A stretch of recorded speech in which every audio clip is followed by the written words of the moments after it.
السلام عليكم ورحمة الله وبركاته.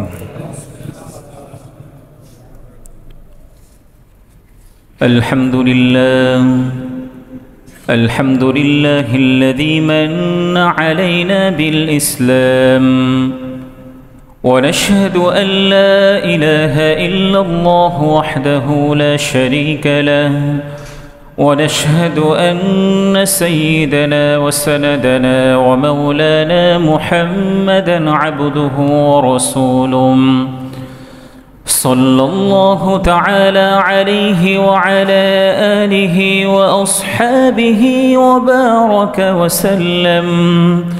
وبارك وسلم تسليما كثيرا. أما بعد، فقد قال الله تعالى في القرآن الكريم: أعوذ بالله من الشيطان الرجيم، بسم الله الرحمن الرحيم. قل إن كنتم تحبون الله فاتبعوني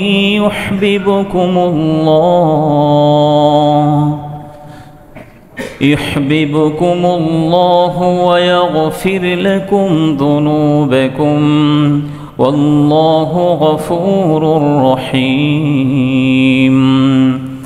وقال تعالى أيضا: نون والقلم وما يسطرون، ما أنت بنعمة ربك بمجنون، وإنك لأجرا غير ممنون، وإنك لعلى خلق عظيم. وقال تعالى في شان حبيبه: إن الله وملائكته يصلون على النبي، يا أيها الذين آمنوا صلوا عليه وسلموا تسليما। সকলে দরুদ ইব্রাহিম পড়ি।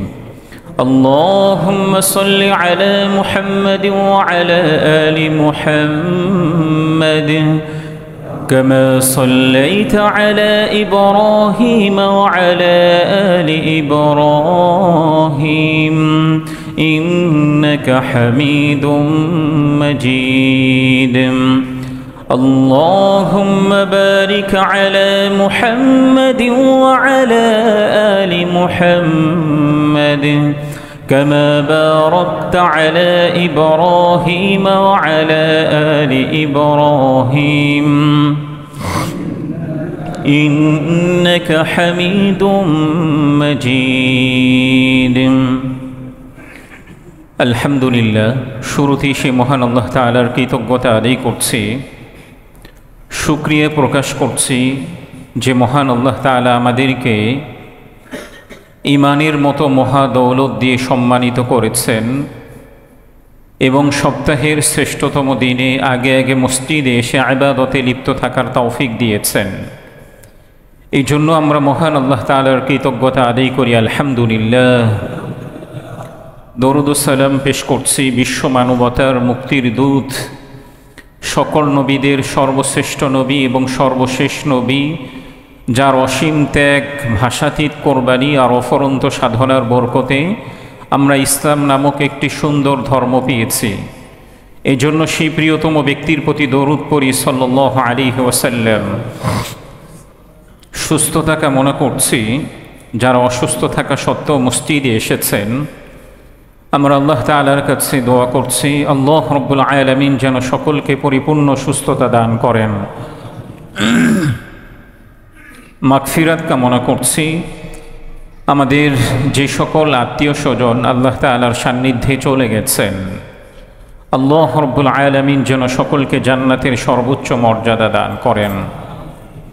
পরম শ্রদ্ধাভাজন মুরব্বীবৃন্দ এবং প্রিয় যুবক ভাইয়েরা, শুরুতেই আমি কোরআনুল কারীমের 2টি সূরার কয়েকটি আয়াত তিলাওয়াত করেছি।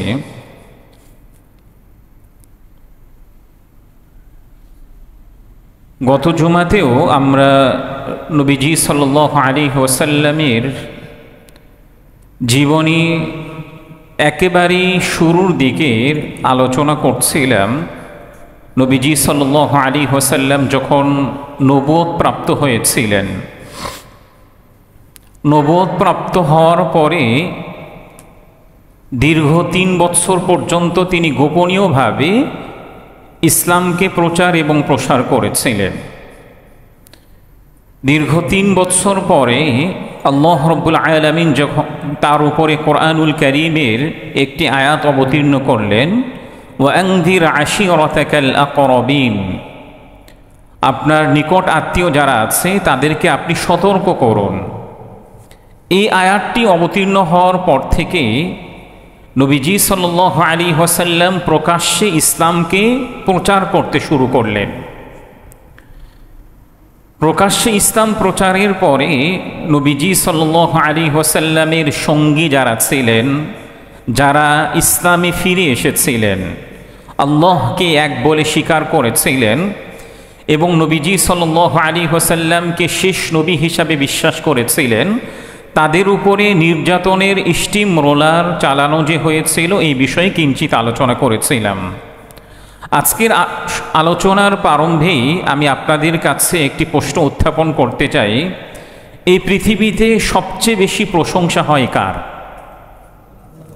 এই পৃথিবীতে সবচেয়ে বেশি প্রশংসা হয় মহান আল্লাহ তাআলার।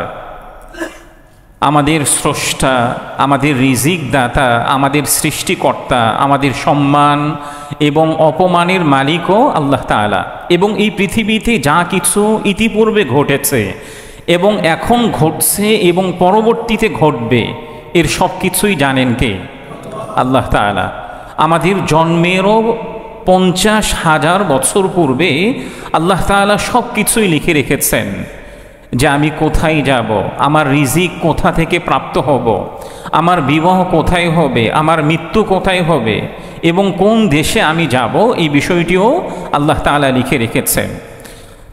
আমাদের সৃষ্টিকর্তা আল্লাহ তাআলার পরে সবচেয়ে বেশি প্রশংসা হয় কার? আমাদের নবী মুহাম্মদুর রাসূলুল্লাহ সাল্লাল্লাহু আলাইহি ওয়াসাল্লামের। দেখেন, আমাদের প্রিয় নবীজি সাল্লাল্লাহু আলাইহি ওয়াসাল্লাম এমন একজন ব্যক্তিত্ব, আমরা যারা এখানে উপস্থিত হয়েছে নবীজির নাম উচ্চারণ করার সঙ্গে সঙ্গে অকপটে হৃদয় থেকেই আমরা নবীজির প্রতি দরুদ পাঠ করতে গিয়ে বলি সাল্লাল্লাহু আলাইহি ওয়াসাল্লাম কিংবা আল্লাহুম্মা সাল্লি আলা মুহাম্মদ। এটা কেন বলি? নবীজি সাল্লাল্লাহু আলাইহি ওয়াসাল্লামের প্রতি আমাদের একটা শ্রদ্ধা, ভালোবাসা হৃদয়ের মধ্যে গেঁথে গেছে। এই জন্য নবীজির নাম উচ্চারণের সঙ্গে সঙ্গে আমরা নবীজির উপরে দরুদ এবং সালাম বর্ষণ করছি। এটাও নবীজির একটা অন্যরকম একটা প্রশংসা। স্বয়ং আল্লাহ এবং তার ফেরেশতাগণ তার প্রতি দরুদ এবং সালাম বর্ষণ করেন। তো আল্লাহ তাআলার পরে এই পৃথিবীর মধ্যে সবচেয়ে বেশি প্রশংসা হয় আমাদের প্রিয় নবীজি সাল্লাল্লাহু আলাইহি ওয়াসাল্লামের। আমরা যারা এখানে উপস্থিত হয়েছে, আমরা কিন্তু নবীজি সাল্লাল্লাহু আলাইহি ওয়াসাল্লামকে দেখি নাই, নবীজি সাল্লাল্লাহু আলাইহি ওয়াসাল্লামের সান্নিধ্যও কখনো পাই নাই। আমাদের দৃষ্টিশক্তি দ্বারা প্রিয় নবীজি সাল্লাল্লাহু আলাইহি ওয়াসাল্লামকে কখনো দেখি নাই। হতে পারে আমাদের মধ্য থেকে যারা এখানে উপস্থিত আছেন তারা হয়তো স্বপ্নে কেউ কেউ প্রিয় নবীজিকে দেখেছেন, কিন্তু সচক্ষে তো দেখেন নাই। এরপরও নবীজি এবং আমাদের দীর্ঘ একটা সময়ের দূরত্ব এবং দীর্ঘ নবীজি সাল্লাল্লাহু আলাইহি ওয়াসাল্লাম কোথায় বসবাস করছেন, নবীজি সাল্লাল্লাহু আলাইহি ওয়াসাল্লাম থেকে নিয়ে আমরা কত দূরত্বে বসবাস করছি, এতটা সত্ত্বেও কি করে প্রিয় নবীজি সাল্লাল্লাহু আলাইহি ওয়াসাল্লামের প্রতি আমাদের ভালোবাসা গেঁথে গেল? এটা কি আপনি কখনো কল্পনা করেছেন? নবীজি এত দূরত্বে বসবাস করছেন এবং নবীজির সময় এবং আমাদের সময়ের মধ্যে কত হাজার বছরের ব্যবধান, তারপরও যে মানুষটি আমাদের হৃদয়ের মধ্যে গেঁথে গেছে সেই মানুষটির নাম কি? মুহাম্মদুর রাসূলুল্লাহ সাল্লাল্লাহু আলাইহি ওয়াসাল্লাম। আমাদের প্রিয় নবীজি সাল্লাল্লাহু আলাইহি ওয়াসাল্লামের প্রশংসা ততদিন পর্যন্ত চলমান থাকবে যতদিন পর্যন্ত আল্লাহ তাআলার প্রশংসা চলমান থাকবে। যতদিন পর্যন্ত আল্লাহ তাআলার প্রশংসা এই পৃথিবীর মধ্যে চলতে থাকবে, আমাদের প্রিয় নবীজি সাল্লাল্লাহু আলাইহি ওয়াসাল্লামের প্রশংসাও চলমান থাকবে। নবীজি সাল্লাল্লাহু আলাইহি ওয়াসাল্লাম প্রকাশ্যে দাওয়াত যখন শুরু করলেন, সাহাবাই কেরামদের উপরে বিভিন্ন ধরনের নির্যাতন শুরু করা হয়েছিল। নবীজি সাল্লাল্লাহু আলাইহি ওয়াসাল্লামের নবুয়ত প্রাপ্তির কিছু বছর পরেই হজের একটা মৌসুম শুরু হয়ে গিয়েছিল। সেই সময়ের মধ্যে মক্কার কাফের এবং মুশরিকরা যারা ছিলেন তারাও কিন্তু হজ সম্পাদন করতেন। তারাও কি করতেন? হজ সম্পাদন করতেন। আমরা যেভাবে আল্লাহকে সৃষ্টিকর্তা হিসাবে মানি, আল্লাহকে রব হিসাবে মানি, সে সময়ের মক্কার কাফের এবং মুশরিকরাও কিন্তু আল্লাহকে মানতেন।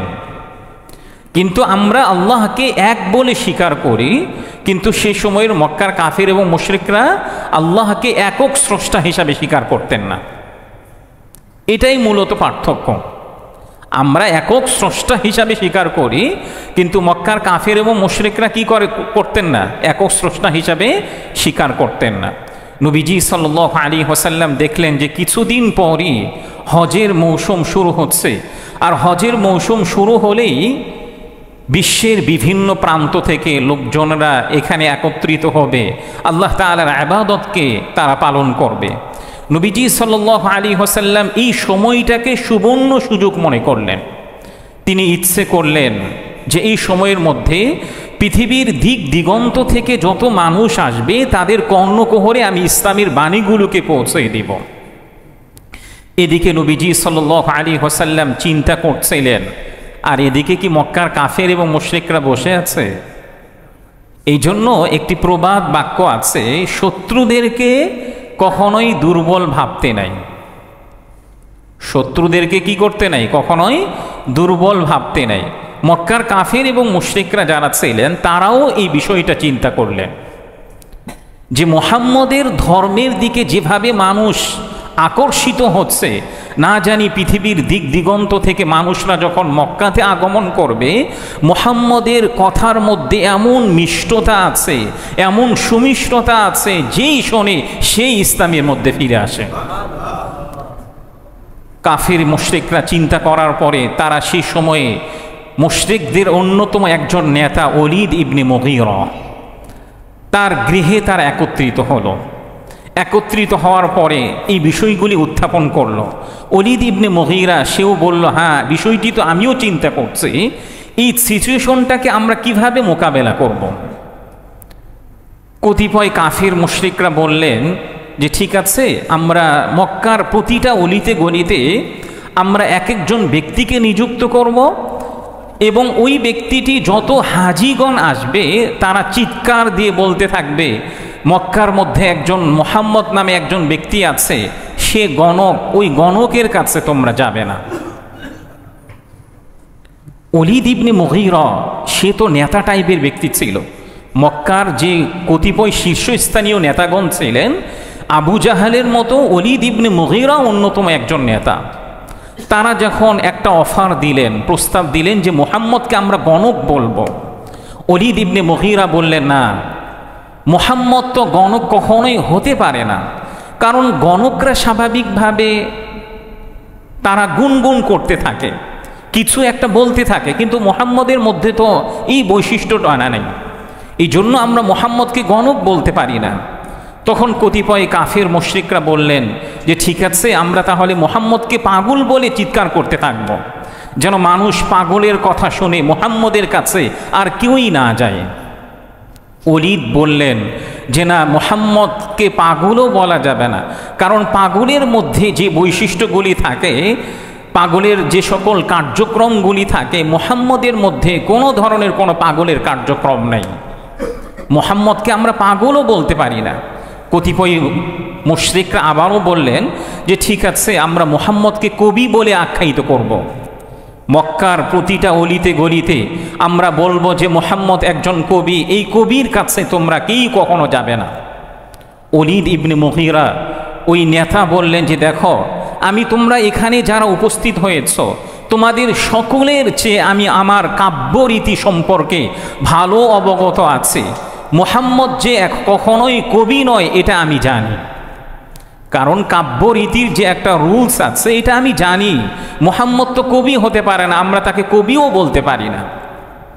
শেষ পর্যন্ত মক্কার কাফের এবং মুশরিকরা বললেন যে ঠিক আছে, আমরা মুহাম্মদকে জাদুকর বলে আখ্যায়িত করব। মক্কার অলিতে গলিতে আমরা কি বলবো? জাদুকর বলে আখ্যায়িত করব। শেষ পর্যন্ত ওলীদ ইবনে মুগীরা বললেন যে দেখো, মুহাম্মদকে আমরা জাদুকর বলেও তো আখ্যায়িত করতে পারি না। কোনো ব্যক্তি যদি জাদুকর বলে, মুহাম্মদকে যদি জাদুকর বলি, লোকেরা যদি চিন্তা করে যে ঠিক আছে, জাদুবিদ্যা সম্পর্কে আমাদেরও জ্ঞান আছে, মক্কার মধ্যে কে জাদুকর আছে আমরা তার কাছে একটু যাই তো, তার কথা শুনি, কারণ জাদুবিদ্যা সম্পর্কে আমাদেরও জ্ঞান আছে।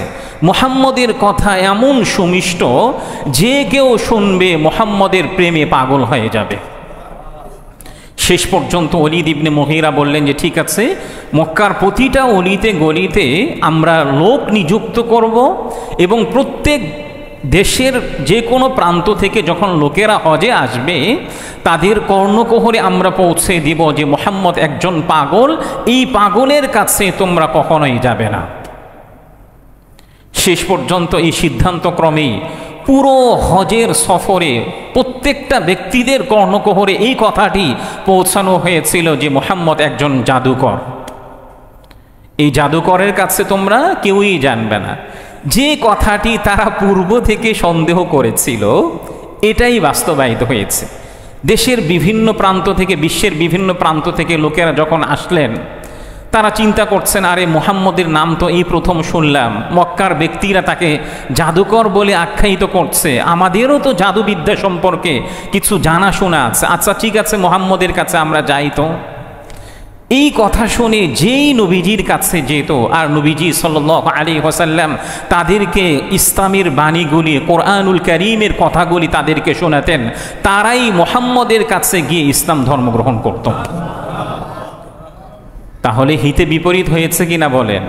হিতে বিপরীত হয়েছে। দেখেন, প্রত্যেকটা যুগে যুগে যারা ইসলাম প্রচার করে তাদের কাছে মানুষরা যেন কখনোই পৌঁছতে না পারে, এই চেষ্টাটা কিন্তু প্রত্যেকটা যুগে যুগে করা হয়ে থাকে।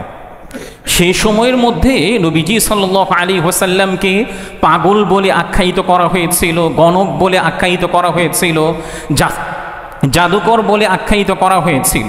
সেই সময়ের মধ্যে নবীজির উপর একটা ট্যাগ তারা আখ্যায়িত করেছিল। এই সময়ের মধ্যে যেন মানুষের কর্ণকুহরে ইসলামের বাণীগুলি ভালোভাবে পৌঁছাতে না পারে, এই জন্য হুজুর যারা আছে, শায়েখ যারা আছেন, ইসলামের বাণীগুলি যারা পৌঁছাতে চায় তাদের উপরও এই সমাজে নাস্তিক যারা আছে, অমুসলিম যারা আছে, ইসলাম বিদ্বেষী যারা আছে, তারাও একটা ট্যাগ লাগাতে চায়। তারা কি ট্যাগ লাগাতে চায়? হুজুররা হলো ধর্ম বিদ্বেষী। আরও কি কি ট্যাগ লাগাতে চায়? হুজুররা হলো জঙ্গি। আরও কি কি ট্যাগ লাগাতে চায়? আরে হুজুররা তো হলো কাঠমোল্লা। সমাজের মধ্যে এগুলো নেই? অবশ্যই আছে। এগুলো হলো যারা ইসলামের কথাগুলো পৌঁছাতে চায় তাদের উপরে একটা ট্যাগ লাগানো হয় যেন মানুষগণ এগুলো শোনে। আবার আরও কি বলে? আরে হুজুররা তো সেই পূর্বের ইসলাম নিয়েই পড়ে আছে, হুজুররা তো সেই পূর্বের ইসলাম নিয়ে কি পড়ে আছে। আমরাও বলি ভাই, নতুন আমরা কোনো কিছু নিতে চাই না, বরং নবীজি সাল্লাল্লাহু আলাইহি ওয়াসাল্লাম সেই সময়ের মধ্যে যে জিনিসগুলো নিয়ে এসেছিলেন, সাহাবায়ে কেরাম রাদিয়াল্লাহু তাআলা আনহুম যেভাবে ইসলামের উপর চলেছিলেন, এই বিষয়গুলো আমরা আপনাদের কর্ণকুহরে পৌঁছাতে চাই। নতুন কোনো কিছু আমরা আপনাদের কর্ণকুহরে পৌঁছাতে চাই না। দেখুন, নবীজি সাল্লাল্লাহু আলাইহি ওয়াসাল্লামকে শুধু গণক, পাগল বলেই শুধু আখ্যায়িত করা হয় নাই। যে বিষয়গুলি আল্লাহ রাব্বুল আলামিন কোরআনুল কারীমের মধ্যে উল্লেখ করেছেন, দেখুন সূরাতুল হিজরের 6 নম্বর আয়াতের মধ্যে আল্লাহ তাআলা উল্লেখ করেছেন নবীজি সাল্লাল্লাহু আলাইহি ওয়াসাল্লামকে মানসিকভাবে কিভাবে টর্চারিং করা হতো। নবীজিকে মানসিকভাবে কিভাবে টর্চারিং করা হতো সেই সময়ের মধ্যে কাফের মুশরিকরা কি বলতো? সূরাতুল হিজরের 6 নম্বর আয়াত, তারা বলতেন ওয়াকালু ইয়া আইয়ুহাল্লাযী নুযিলা আলাইহি যিকরু ইন্নাকা লামাজনুন। তারা মক্কার অলিতে গলিতে প্রচার এবং প্রসার করতো, আরে অমুক ব্যক্তিরা যার উপরে কোরআনুল কারীম অবতীর্ণ করা হয় সে তো একজন পাগল ব্যক্তি। যার উপরে কোরআনুল কারীম অবতীর্ণ করা হয় সে কি ব্যক্তি? পাগল ব্যক্তি। ঠিক তদ্রূপ সূরাতুস সাদের 4 নম্বর আয়াতের মধ্যে আল্লাহ তাআলা তাদের ভাষ্যগুলি কোরআনুল কারীমের মধ্যে উল্লেখ করেছেন। মক্কার কাফের এবং মুশরিকরা বলতেন ওয়াকালাল কাফিরুনা হাযা সাহিরুন কাযযাব। কাফেররা বলতো যে মুহাম্মদ একজন জাদুকর এবং মিথ্যুক ব্যক্তি। নাউযুবিল্লাহ বলেন, মুহাম্মদ একজন জাদুকর এবং মিথ্যুক ব্যক্তি। অথচ নবীজি সাল্লাল্লাহু আলাইহি ওয়াসাল্লাম যতক্ষণ পর্যন্ত নবী হিসাবে নিজেকে দাবি করেন নাই, তার উপরে কোরআনুল কারীম অবতীর্ণ করা হয় নাই, ততক্ষণ পর্যন্ত মক্কার প্রত্যেকটা ব্যক্তিগণ নবীজিকে আল আমিন, বিশ্বস্ত বলে আখ্যায়িত করতেন। নবীজিকে বিশ্বস্ত এবং সত্যবাদী ব্যক্তি হিসাবে আখ্যায়িত করতেন। মুশরিকরা নবীজি সাল্লাল্লাহু আলাইহি ওয়াসাল্লামকে এভাবেই মানসিক টর্চারিং করতেন। মুশরিকদের অবস্থাগুলি আরও কেমন ছিল, যেটা এই সময়ের মধ্যেও আছে। সূরাতুল মুতাফফিফিনের 29 থেকে 33 নম্বর আয়াতগুলোর মধ্যে আল্লাহ তাআলা উল্লেখ করেছেন, আল্লাহ তাআলা বলেছেন ইন্নাল্লাযীনা আজরামু কানু মিনাল্লাযীনা ইয়াযহাকুন। সেই সময়ের মধ্যে যারা অপরাধী ছিল, অপরাধী বলে কাফের এবং মুশরিকদেরকে আল্লাহ তাআলা বলেছেন কানু মিনাল্লাযীনা ইয়াযহাকুন। যারা মুমিনরা আছে তাদেরকে নিয়ে তারা ঠাট্টা বিদ্রূপ করত। মুমিনরা যারা আছে তাদেরকে নিয়ে তারা কি করত? ঠাট্টা বিদ্রূপ করত। ওয়া ইযা মাররু বিহিম ইয়াতাগামাজুন। যখন মুমিনরা সাহাবাই কেরাম রাদিয়াল্লাহু তাআলা আনহুম যখন মক্কার কাফের এবং মুশরিকদের পাশ দিয়ে অতিক্রম করতেন, তারা একে অপরের সাথে চোখ টিপ্পনি দিত। দেখছোস নি হুজুর যাইতেছে। আমাদের সমাজের মধ্যে এটা আছে না? হুজুররা যদি কখনো কোনোদিন কোথাও দৌড়ে যায়, সুবহানাল্লাহ, আরে হুজুররা মনে কোথায় দাওয়াত আছে রে, দাওয়াত খায় কুল পায় না। হুজুররা মসজিদ মাদ্রাসা ছাড়া আর কোনো কাজ দেয়। আমাদের সমাজের মধ্যেও কি আছে? এই কথাগুলোর প্রচলন আছে। সেই সময়ের মক্কার কাফের এবং মুশরিকরাও একে অপরের সাথে কি করতেন? তারা চোখ দিয়ে ইশারা করে মুমিনদের সাথে ঠাট্টা বিদ্রূপ করতেন। ওয়া ইযান ক্বালাবু ইলা আহলিহিম ক্বালাবু ফাকিহিন। এরপর যখন তারা ঘরে ফিরে আসতো, তারা পরিবারকে নিয়ে হাসি ঠাট্টা তামাশায় মজে উঠত। যারা বলতো, পরিবারের কাছে গিয়ে বলতো আজকে অমুককে ধুম ধারাক্কা কথা বলছে, আজকে অমুক হুজুরকে তো অনেক অপমান করলাম, কিসের কি হুজুর খেজুর এগুলো। এই সমাজের মধ্যেও কি এগুলি আছে। তারা আরো বলে কি ওয়াইযা রাআউহুম ক্বালু ইন্না হাউলাঈ লাযাল্লুন। যখন সেই সময়ে সাহাবীদেরকে দেখতেন, তারা তাদেরকে বলতেন আরে তোমরা তো পথভ্রষ্ট। যারা ধর্ম নিয়ে চলাফেরা করছে তাদেরকে তারা কি বলতেন? পথভ্রষ্ট। আমাদের সমাজের মধ্যেও কি অনেক ওলামাই কেরামগণ ছিলেন যাদেরকে শুধুমাত্র ধর্ম অবমাননার কারণে জেলে দেওয়া হয়েছে। এই বাংলাদেশে কিংবা উপমহাদেশের মধ্যে ইসলাম ধর্মটাকে সবচেয়ে বাস্তবায়ন করতে কারা চায়? আমাদের ওলামাই কেরামগণ। এই ওলামাই কেরামগণকেই যদি আপনি ধর্ম অবমাননার নামে জেলে দেন, এর চেয়ে বড় ঠাট্টার আর কোনো বিষয় হতে পারে?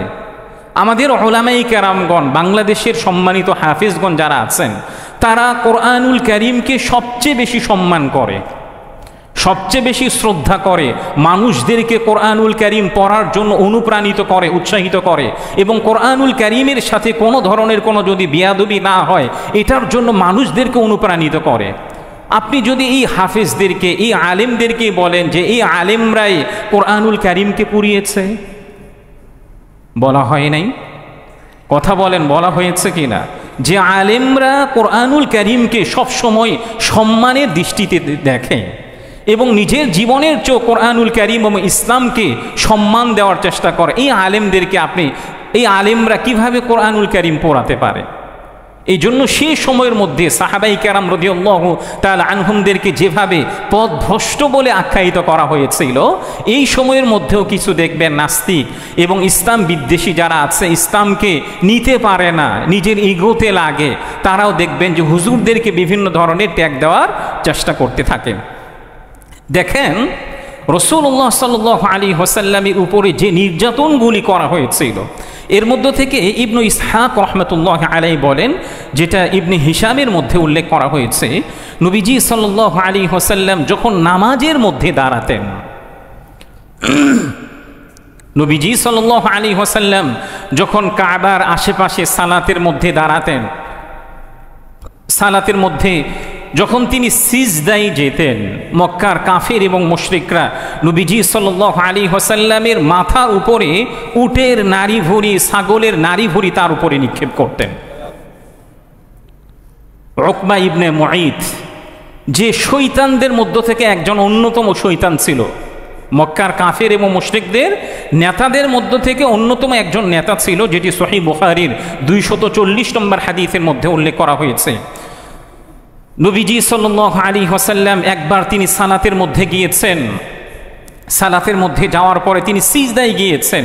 এই উকবা ইবনে মুঈত, শয়তান দুষ্টু প্রকৃতির ব্যক্তি, নবীজি সাল্লাল্লাহু আলাইহি ওয়াসাল্লাম সিজদায় গিয়েছেন, সিজদায় যাওয়া অবস্থায় নবীজির উপরে উটের নাড়ি ভুঁড়ি এবং ছাগলের নাড়ি ভুঁড়ি তার উপরে নিক্ষেপ করে রাখা হয়েছিল। যখন সাহাবাই কেরাম রাদিয়াল্লাহু তাআলা আনহুম তারা নিজেরাও সাহস পেতেন না যে নবীজি সিজদায় গেছেন, তার উপর থেকে নাড়ি ভুঁড়িগুলোকে তারা উঠিয়ে ফেলবেন। অবশেষে রসুলের কন্যা হযরত ফাতিমা রাদিয়াল্লাহু তাআলা আনহা যখন জানতে পেরেছেন যে আমার বাবার মাথার উপরে উটের নাড়ি ভুঁড়ি এবং ছাগলের নাড়ি ভুঁড়িকে নিক্ষেপ করা হয়েছে, আমার বাবা সিজদা থেকে মাথা উঠাতে পারছেন না, তিনি ঘর থেকে এসে তার বাবার মাথা থেকে এই নাড়ি ভুঁড়িকে নিক্ষেপ করে দিয়েছেন। শুধু তাই নয়, নবীজি সাল্লাল্লাহু আলাইহি ওয়াসাল্লামের ঘরে যে রান্নাটা চলছিল, রসুলের রান্না বান্নার উপরে ছাগলের মল, উটের মলগুলি নিক্ষেপ করা হতো। এই সময়ের মধ্যে আমরা যারা এখানে উপস্থিত আছি, আমরা ইসলাম পালন করতে গিয়ে কতজনের ঠাট্টা বিদ্রুপের শিকার হয়েছে। হয়তো যারা এখানে উপস্থিত হয়েছেন, আপনি 5 ওয়াক্ত নামাজ পড়লে কখনোই ঠাট্টা বিদ্রুপের শিকার হবেন না, কিংবা ইসলামের যে আমাদের বাংলাদেশের মধ্যে প্রাথমিক কিছু কাজগুলি আছে, এগুলো করতে গিয়ে আপনি ঠাট্টা বিদ্রুপের শিকার এমন মানুষ হয়তো খুব কমই আছে। কিন্তু যখন আপনি পরিপূর্ণ ইসলামটাকে এই বাংলাদেশের মধ্যে বাস্তবায়ন করতে চাবেন, কোরআনুল কারীমের প্রত্যেকটা আয়াতের যখন বাস্তবায়ন করতে চাইবেন, তখন সমাজের নিকটতম ব্যক্তিরাই আপনাকে নিয়ে ঠাট্টা বিদ্রুপ করবে। প্রিয় ভাইয়েরা, কোরআনুল কারীমের মধ্যে অসংখ্য আয়াত আছে। এই আয়াতগুলি যদি ইসলামী খেলাফত ব্যবস্থাপনা প্রতিষ্ঠা না করা হয়, এই আয়াতগুলি বাংলাদেশের বুকে প্রযোজ্য হবে না। তাহলে কোরআনুল কারীম কি শুধু আল্লাহ তাআলা আমাদের পড়ার জন্য অবতীর্ণ করেছেন, নাকি কোরআনুল কারীম পুরো বিশ্বের মধ্যে যেন বাস্তবায়িত হয় এটার জন্য আল্লাহ তাআলা নাজিল করেছেন? পুরো বিশ্বের মধ্যে যেন বাস্তবায়িত হয় এই জন্য আল্লাহ তাআলা কোরআনুল কারীমকে অবতীর্ণ করেছেন। রসুলকে আরও কিভাবে কষ্ট দেওয়া হতো দেখুন। রাসূলুল্লাহ সাল্লাল্লাহু আলাইহি ওয়াসাল্লাম মক্কাতে নামাজ আদায় করছিলেন, তার গলার মধ্যে কাপড় পেঁচানো হয়েছিল। তার গলার মধ্যে কাপড় পেঁচিয়ে রসুলকে এদিক থেকে এদিকে নিয়ে যাবেন। একজন কাফির যখন এমন করছিলেন, হযরত আবু বকর সিদ্দিক রাদিয়াল্লাহু তাআলা আনহু যখন তিনি দেখতে পাচ্ছিলেন এই বিষয়টি, তিনি সঙ্গে সঙ্গে রসুলকে সহযোগিতা করলেন। মক্কার কাফের এবং মুশরিকদেরকে বললেন, আতাকতুলুনা রাজুলান আন ইয়াকুলা রাব্বি আল্লাহ, আরে তোমরা তো এমন একজন ব্যক্তিকে হত্যা করতে চাচ্ছ যে ব্যক্তিটি শুধু বলে আমার রব আল্লাহ তাআলা। তোমরা তো এমন একজন ব্যক্তিকে হত্যা করতে যাচ্ছ যে শুধুমাত্র বলে কি আমার রব আল্লাহ তাআলা। নবীজি সাল্লাল্লাহু আলাইহি ওয়াসাল্লামকে আরও কিভাবে নির্যাতন করা হয়েছিল। সেই সময়ের মধ্যে মক্কার নেতাদের মধ্য থেকে অন্যতম নেতা আবু জাহাল, সে মক্কার নেতাদের কাছে গিয়ে বলল, মক্কার কাফের এবং মুশরিকদেরকে বলল, আরে মুহাম্মদ তো দেখছে আমাদের ধর্মের বিরুদ্ধে কথা বলছে, আমাদের ভাই ভাতৃদের মধ্যে বিরোধ সৃষ্টি করছে, স্বামী স্ত্রীদের মধ্যে বিরোধ সৃষ্টি করছে, ভাই বোনের মধ্যে বিরোধ সৃষ্টি করছে, মুহাম্মদকে তো পৃথিবীতে ছেড়ে দেওয়া যায় না।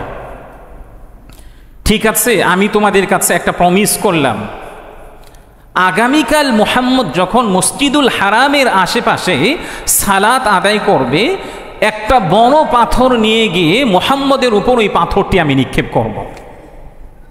মক্কার কাফের এবং মুশরিকরা তারা আবু জেহেলের প্রস্তাবে তারা সবাই আনন্দিত হলেন, আপ্লুত হলেন যে মাশাআল্লাহ, এটা তো আপনার পক্ষেই করা সম্ভব। আরে তোমার পক্ষে তো এই কাজটা করা সম্ভব।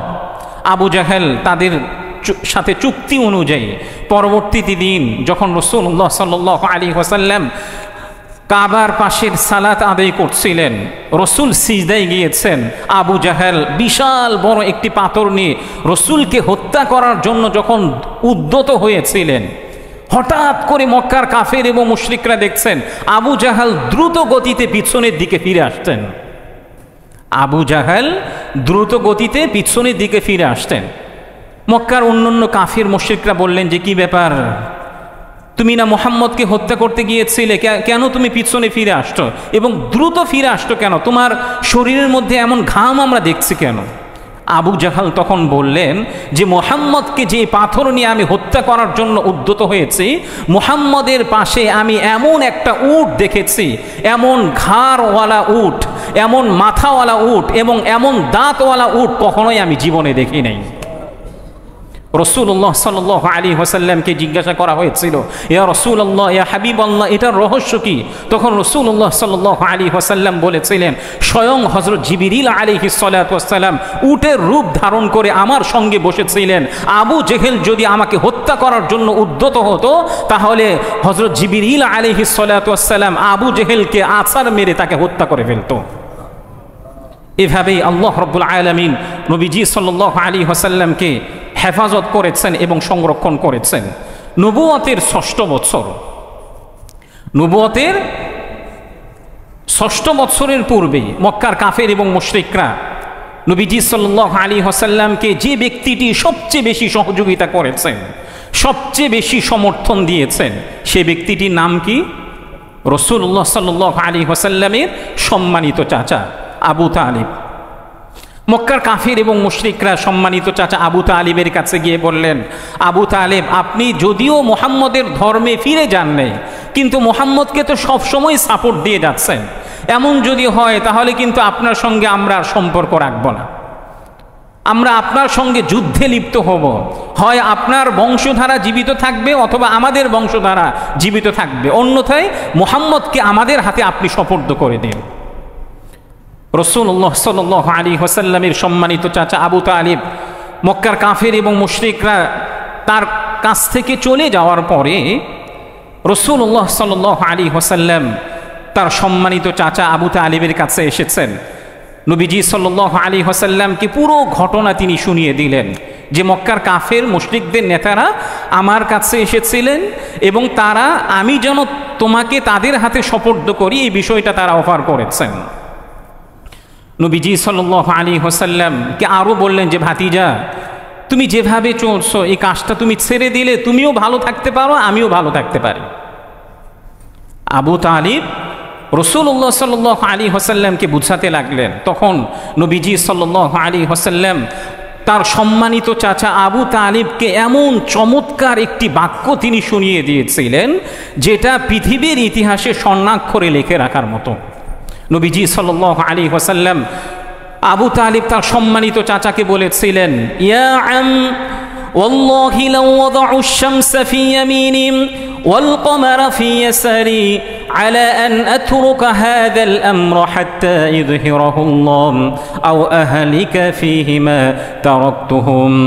নবীজি সাল্লাল্লাহু আলাইহি ওয়াসাল্লাম তার সম্মানিত চাচাকে বলেছিলেন, হে আমার সম্মানিত চাচা, আমি আল্লাহ রব্বুল আলামিনের শপথ করে বলছি, যদি মক্কার কাফের এবং মুশরিকরা আমার ডান হাতে সূর্য এবং বাম হাতে চন্দ্র এনে দেয়, এরপরও আমি ইসলাম ধর্ম প্রচারে কখনোই বিরত থাকব না।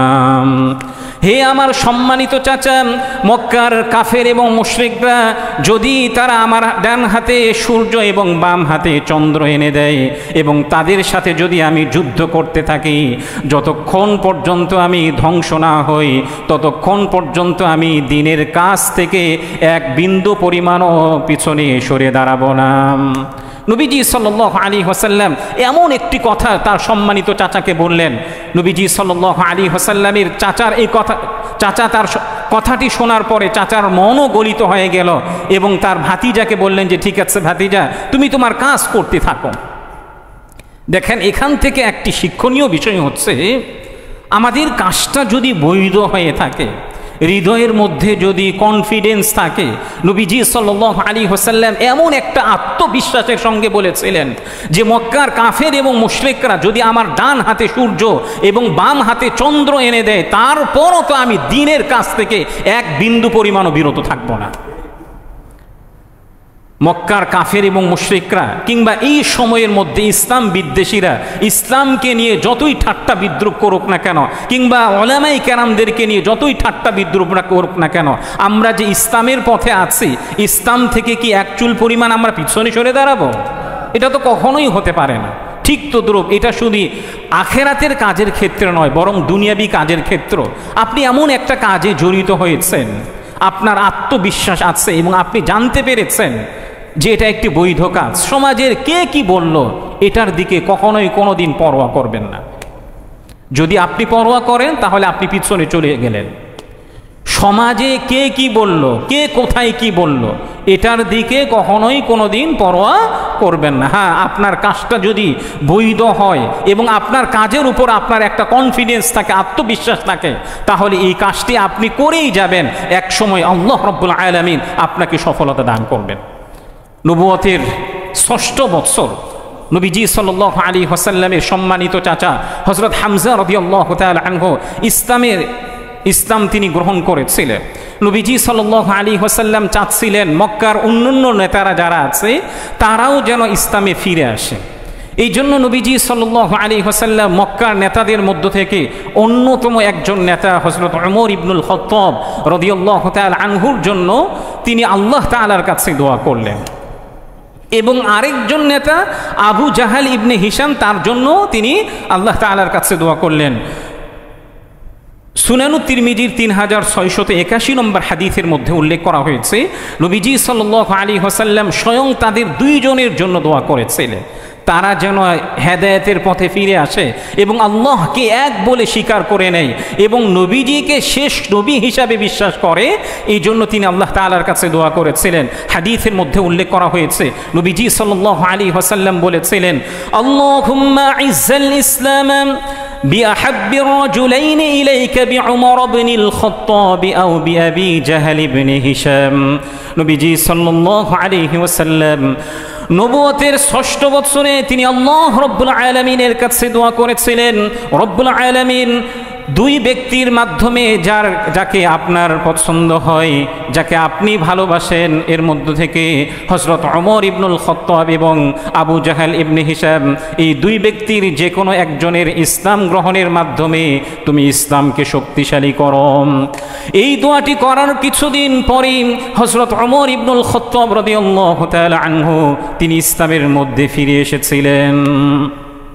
এখান থেকে আমাদের আরেকটি শিক্ষণীয় বিষয় হচ্ছে যে আমাদেরও মাঝে মাঝে না, শুধু প্রতিনিয়ত হয়তো সমাজের মধ্যে এমন একজন ব্যক্তি আছেন, আপনি মনে করছেন যে এই ব্যক্তিটি যদি ইসলামকে ফলো করে, ইসলামকে যদি পরিপূর্ণভাবে সে বুঝতে পারে, তাহলে আমাদের সমাজের মধ্যে ইসলামটা বাস্তবায়ন করাটা কি আমাদের জন্য আরও সহজ হবে। তাহলে আপনি তার জন্য দোয়া করুন। নবীজি সাল্লাল্লাহু আলাইহি ওয়াসাল্লাম যেভাবে নেতাদের কাছে দাওয়াত নিয়ে গিয়েছিলেন, আমরা এখানে যারা উপস্থিত আছি কতজন নেতা টাইপের ব্যক্তি যারা আছেন তাদের কাছে ইসলামকে পৌঁছে দিয়েছি। আমরা দাওয়াত নিয়ে যাই কাদের কাছে? যারা সমাজের মধ্যে নিম্ন শ্রেণীর ব্যক্তি আছে, যদিও নিম্ন শ্রেণীর কোনো ব্যক্তি না, হালালভাবে যদি কেউ উপার্জন করে সে কখনোই নিম্ন হতে পারে না। কিন্তু নেতা টাইপের যারা ব্যক্তি আছেন তাদের জন্য তো আমরা দোয়াও করি না, কিংবা তাদের কর্ণকোহরে ইসলামের বাণীগুলি পৌঁছে দিতে চাই না। অথচ নবীজি সাল্লাল্লাহু আলাইহি ওয়াসাল্লামের অন্যরকম একটা সুন্নাহ ছিল যে নেতা টাইপের যারা ব্যক্তিত্ব যারা ছিলেন তাদের কাছে ইসলামকে পৌঁছে দেওয়ার জন্য সর্বোচ্চ চেষ্টা করতেন।